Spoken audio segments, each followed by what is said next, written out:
এমনি ম্যাগি তো অনেক খেয়েছেন, কিন্তু এমন ক্রিস্পি এগ ম্যাগি কি কখনো ট্রাই করেছেন? যদি ট্রাই করে না থাকে তাহলে একবার ট্রাই করে দেখবেন, একবার খেলে বারবার খেতে ইচ্ছা করবে।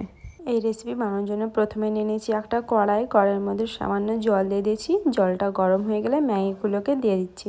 ম্যাগিগুলোকে হালকা সেদ্ধ করে নেব। যখনই ম্যাগিটা হালকা সেদ্ধ হয়ে যাবে তখনই ম্যাগি মশলাটা দিয়ে ম্যাগির সঙ্গে ভালো করে মাখিয়ে নিতে হবে। যখনই ভালো করে মাখানো হয়ে যাবে তখন ম্যাগিটাকে তুলে একটা সাইডে রেখে দিতে হবে ঠান্ডা করার জন্যে।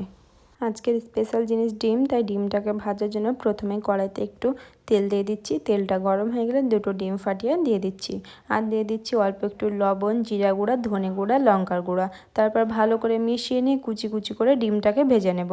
একদম এইভাবে ডিমটাকে কুচি কুচি করে ভেজে নিতে হবে।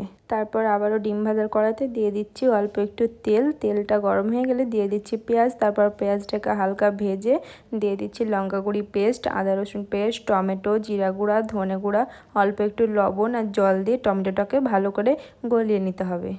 টমেটোটা ভালো করে গলে গেলে দিয়ে দিতে হবে এখানে ধনেপাতা আর কাঁচা লঙ্কা।